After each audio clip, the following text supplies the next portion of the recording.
How's it going? So what's up? How you been? Good. Been a minute.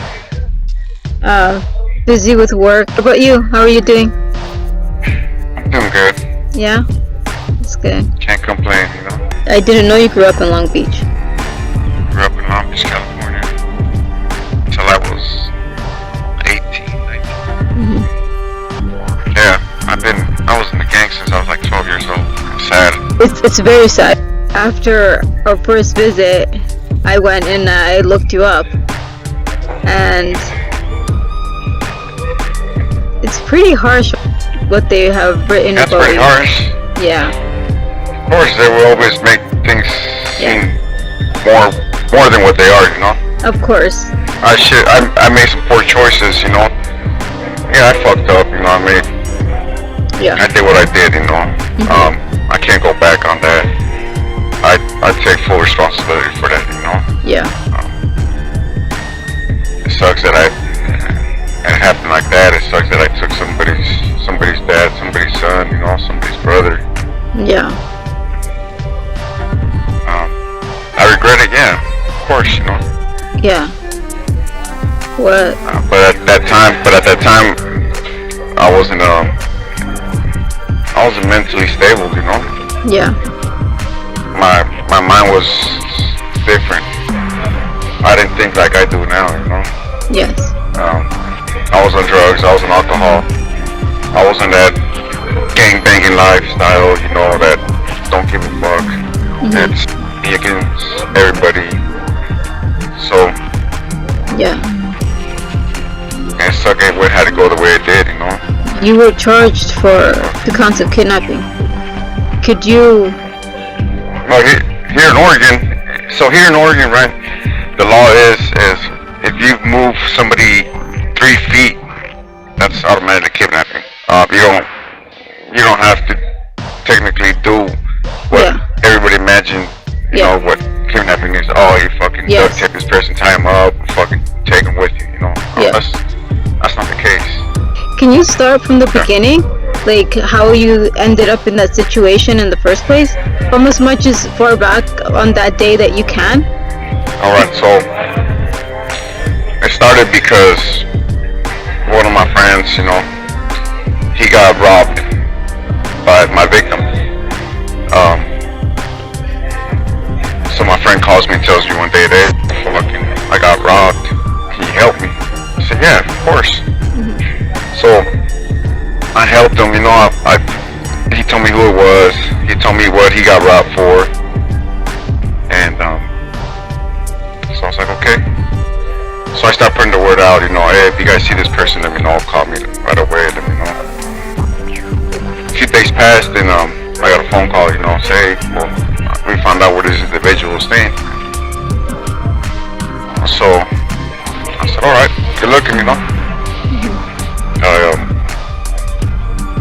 got my gun, I got a baton, and that day I was hanging out with this white guy, you know, and so I told him, hey, fool, you want to go with me or you want to go somewhere else? He's like, no, I'll go with you. I said, all right.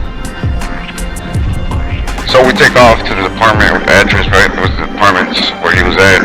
So I get there and I knock, and this guy opens the door and he's looking at me like, what's up? I said, hey man, I'm looking for my victim, right? And he's like,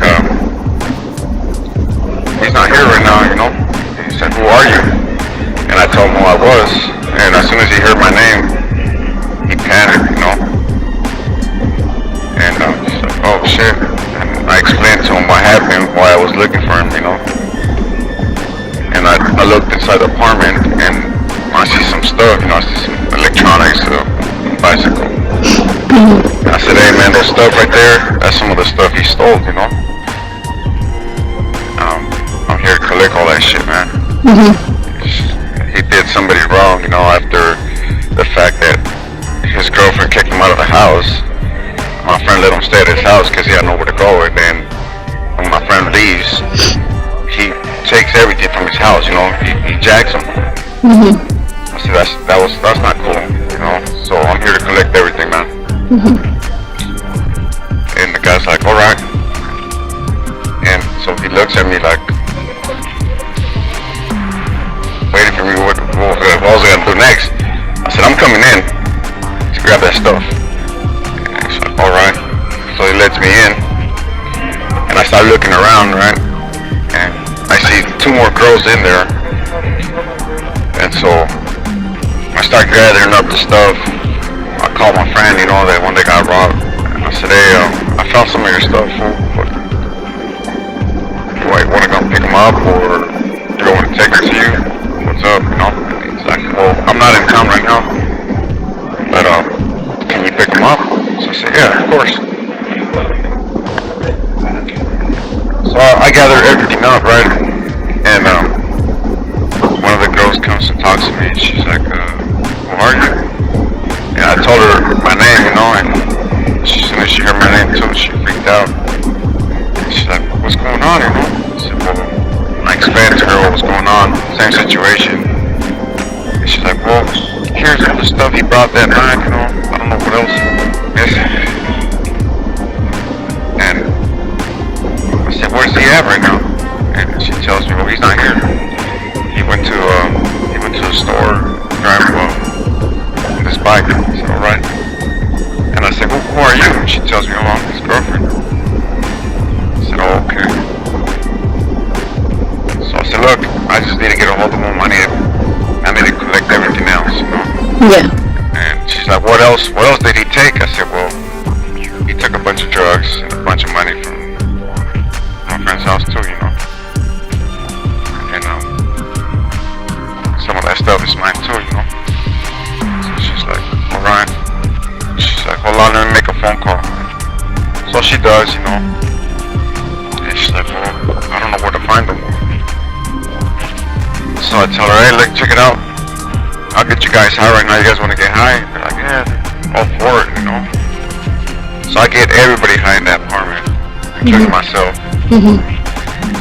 And so she gets on the phone. She starts making a bunch of phone calls because she's already high as hell, you know? Yeah. She's trying to do whatever she can. Yeah, yeah. She finally gets a hold of him and tells him, hey, where are you coming home? You know? And he's like, oh, I'm on my way. So she's like, about an hour? She's like, yeah. So anyways, he shows up, right? And the guy that was with me had left. He went to his friend's house, which was like a couple blocks away from there. And when my victim showed up, I called him and I told him, I said, hey, fool, fucking, my victim just showed up. Fucking, come and pick me up. And he's like, yeah. So he comes and he shows up with these 2 other girls. And so he comes and knocks on the door and he's like, hey, fool, I'm out here, ready to go? I said, yeah. So I tell my victim, I said, hey, fool, where's the rest of the shit? And he's like, oh, it's at my uncle's house. I said, well, we're going. And he's like, no, we're not. I said, oh, yeah, we're going. I said, I'm taking everything that you stole. So none of this shit belongs to you in the first place. Yeah. And he seen that I had a gun, so he's like, alright. So he went, you know. So we get in the car, and I get in the back seat. He sits right next to me in the middle. Yeah. There's another guy on the other side, and there's the 2 girls that came with him. I don't even know who they were, you know. So before she takes off, my victim starts getting crazy. He starts yelling some shit out. And I had a baton. Like I said, I had a baton too, you know. So I pull out the baton and I hit him in the face, you know. So when I hit him in the face, the baton went straight into his eye. All the way to the back of his brain, you know, the back of his head. So when I pulled it out, there was just blood everywhere, coming out blood everywhere, you know. Everybody's panicking in the car, you know.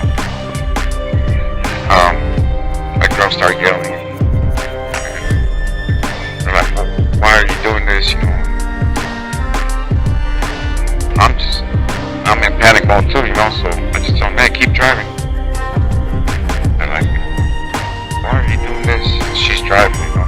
Yeah. So they just go to the nearest alley, man. So when you're in that stage, when you're in that panic stage, you're doing what you can to get away from everything. Doing what you can to get away from crimes. Yes. So remember, I'm high as hell too. I'm on drugs. You all are. So yeah, we all are, you know. So she pulls up to the alley, and I get out the car, Yeah. I grab my victim, and I dump him in the alley, you know. Well, how long does it take? How long will you imagine does it take for me to grab a body and dump him into an alley? Especially when the body is, you're dragging it, you know. It takes a minute. Yes. So they had the opportunity to take off and leave me there. Oh yes, of course. Decided to wait. Yes. So I get back in the car, take my shirt off, I wrap the weapon around there, and I tell them to drive me to this little town, which is like 10 minutes away from there. So they do it, you know, and we get there, and I tell them, hey, stop right here. So I tell them, I said, hey, don't say shit. I'll make this right, you know. Just keep your mouth shut. Well, didn't go like that, you know. Yes. It turned out to be like that.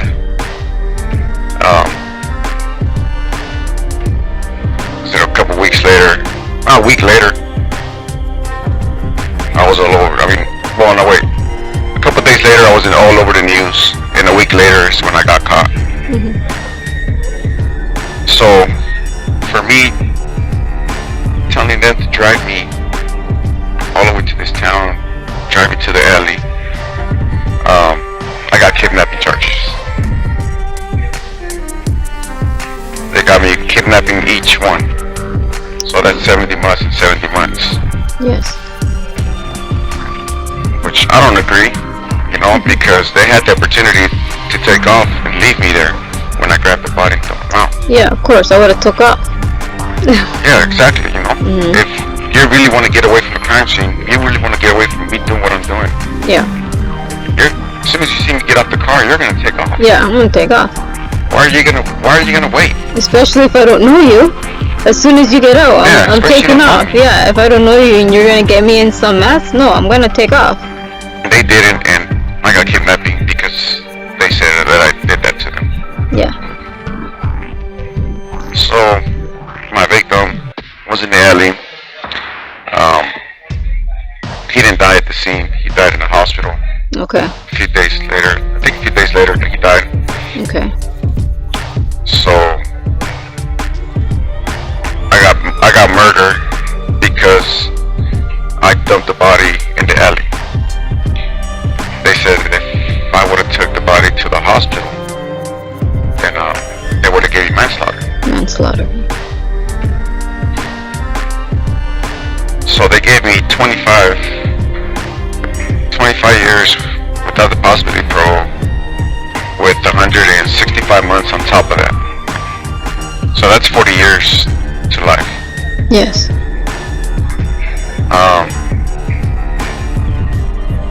The life, and then 165, so 140 for the kidnappings, and then 25 months because of some drug charges. I got caught with drugs, and they were packages ready for delivery, so I got delivery charges too, you know. Yes. So they gave you on top of all that 25 more months. So they ran everything consecutive. But like I said, when you're in that state of mind, and they expected me to take the body to a hospital, ain't no person that's on drugs or not in a state right of mind, they're not gonna do that. They're just trying to get away from the crime scene. They're trying to run. They're in panic mode. I think they're trying to get away. He testified against you in court. Yeah. Those two girls testified against me in court. The guy that was with me testified against court. The people in the apartment testified against me in the court. When I was in county jail, there was two people that testified in there too. Oh, really? Yeah. Yeah. One of them was, I was there for like 2 days, and and I was all over the newspapers, you know. They made a big deal out of that situation. They were trying to make an example out of me because I was a gay man from California. So when I went out to the yard one day, this guy came up to me and he's like, "Hey man, you're all over the newspaper and shit, you know, all over the news." And I said, "Oh yeah, I had no access to newspaper yet because they had me in the cell, inside of a cell." Okay. So I was like, "What did it say?" And he started telling me what it said. I was like, "Oh, okay." So in county jail, in that yard, there's a camera. Mhm. What? Just all over the prisons, you know, there's Of cameras. course. We're probably like 3 minutes talking, you know. Well, a few days later, my attorney comes, sees me, and he's like, "Hey, what the fuck are you doing?" I said, "What do you mean? What am I doing?" And he said, "Well, you got an individual here saying that you told him what happened to with your case, and he said that you did wanted to kill that person, you know?" Oh wow. I said, "Oh, really?" He's like, "Yeah." He's like, "Who have you talked to?" I said, "Fuck, man, I can't remember." So I don't think anybody. You know? He said, "Well, and again, I'm all over the newspaper, you know." And then it clicked, you know. Oh, shit. And I said, "Was this out in the yard?" And he's like, "Yeah." I said, "No, man, it didn't happen like that." He said, "Well, he's saying something else, and they got you on that camera and talking to him, so they're believing him." Yeah. It's like, oh shit, alright. So he testified against me. Mhm. The other guy, I told him to call an individual for me, and told him, "Hey man, make sure you fucking tell these people not to go to court, you know." Well, he went and fucking told Wow. the attorney, then he talked to the DA. So yeah, he fucking got me jumped up about that. And Yeah. they were trying to give me 70 months for every person tampering with the witness, but they didn't give me. They were like, "Well, he's already Yeah. facing life, so we'll dismiss that, you know." But they still brought him to testify and use that against me for filed my case. So man, if I really wanted to kill the person, and I would have used a gun or a knife, you know. I would have used the gun that I had on me. Yeah. I was known to carry a gun, you know. So if I really wanted to kill this individual, I would have used my gun, my baton, you know. Yeah. Yeah, that was an accident. Who's gonna kill an individual with a baton? Especially with just with one hit, you know. My attorney got a little investigator, and they're like, "Well, what are the chances of hitting somebody through the eye?" Which was one of the chances, you know. Yes. And the reason that way they went all the way back there because there's nothing behind your eyeball. There's a little thin bone that's probably thinner than a piece of paper. So there's nothing between that and your brain. No, there isn't. So if you force your finger in there, it's gonna go in there. Nothing's gonna stop it. Yeah. It's a real sensitive place. Yes. And that was one of the many chances that happened in my case. Yeah. The forensic pathologist said that for that to happen, it wasn't an accident. That it had to have been intentional. Yeah, because it was such an awkward angle. I don't blame nobody for my actions. Of course. I take full responsibility for my shit, you know? Of course. But I do have the right to argue Yeah. my side, you know. I just- it wasn't fucking intentional, man. Come on. A lot of people will never take responsibility for their actions, or they will thrive on somebody else. They will kick somebody else while that person is down, and they don't care. You know, It happens even in here like that, you know. People not even getting time off, and they're still doing it in here.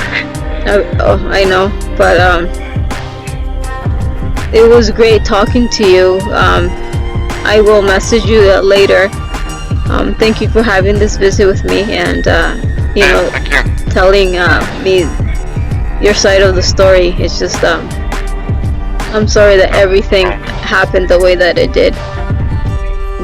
Thank you also for taking responsibility for your part in it, or trying to blame somebody else for it.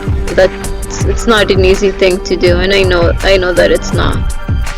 I got nothing to hide, you know. Yeah, you have my support, and I'm super excited to take this journey with you. We can see a lot of great things from you in the future. Thank you. Appreciate you hearing me out. Take care of yourself, and I will talk to you soon. Okay? Okay. So.